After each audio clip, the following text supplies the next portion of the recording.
When I close my eyes, I see a carousel of animals. Zebras, wildebeest, antelope. It's like a repeat pan, a continuous looping background. It's no surprise that these images are imprinted into my mind. Ever since we got back from a safari in Tanzania, this is all that I've been thinking about.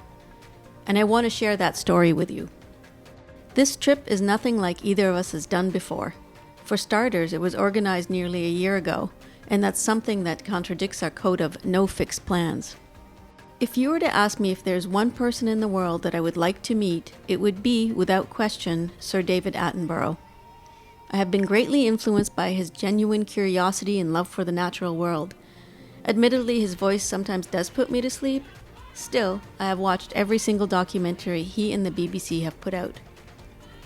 For Barry, growing up on a steady course of Lauren Green's New Wilderness, and who could forget Mutual of Omaha's Wild Kingdom, his lifelong appreciation for the natural world was set. So, for the next 2 weeks, from sunrise to sunset, we would be bounced around Tanzania's washboard roads in a Land Cruiser, getting what is commonly referred to as a Tanzanian massage, or more likely, a one-way road to a chiropractor. And Denny, our guide, was at first scripted and followed a prescribed narrative. He delivered his knowledge on cue, starting with teaching us a few words of Swahili, or Kiswahili, the official language of Tanzania. Jambo, hello. Pole pole, slowly, slowly. Asante sana, thank you. And my favorite, sawa sawa, okay, okay. Or in other words, let's go.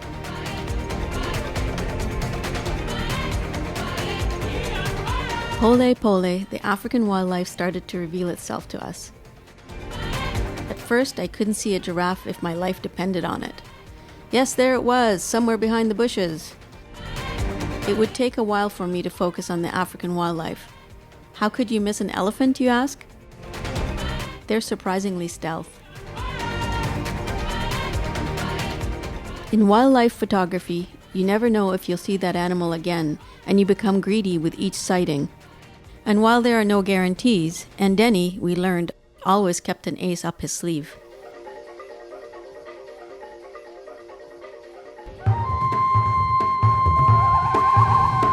The elusive leopard, rarely spotted, begins the search for his next meal. He's in luck. This year's wildebeest migration is ahead of schedule. Now all he has to do is stalk his prey and pounce at the opportune moment. The wildebeest's chances of survival are in their sheer numbers. Alone, they are more vulnerable. So it is with great excitement and surprise to witness these solitary predators hunt. Others, like the hyena, see an opportunity and await the outcome.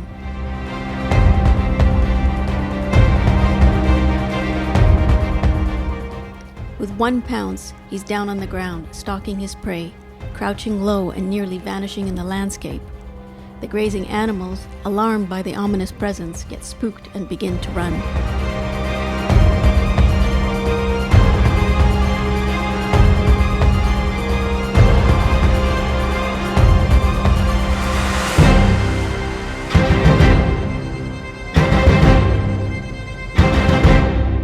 This is too good to be true.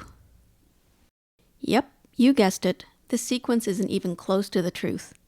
Yes, the leopard was hunting, but unsuccessfully, and it was for a mongoose. The wildebeest migration was sooner than typical, but they were nowhere near the leopard. And the kill? That was real, but it was most likely made by a pride of lions on a different day, and in a completely different area. Sorry, I just had to live out my own imaginary BBC moment. Now back to the real story.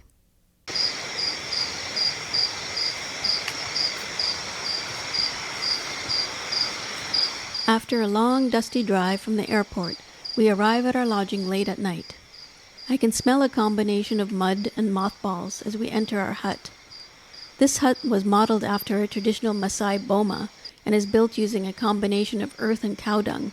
I thought I smelled a tinge of cow dung, but this was probably just my imagination.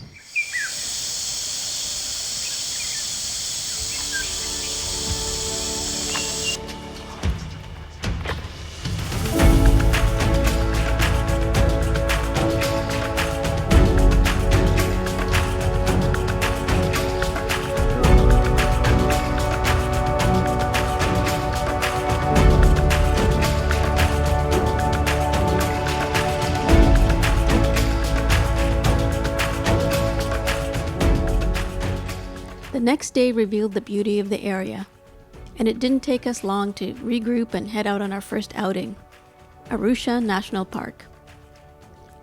Located in northeastern Tanzania, close to the Kenyan border and encompassing Mount Meru, the second highest peak in Tanzania after Kilimanjaro, it covers 552 square kilometers.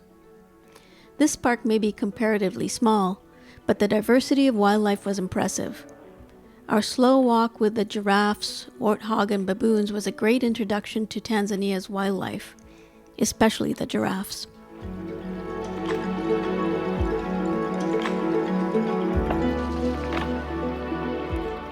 And just as the day was coming to an end, Andeni delivers the money shot, a pair of beautiful black and white colobus monkeys.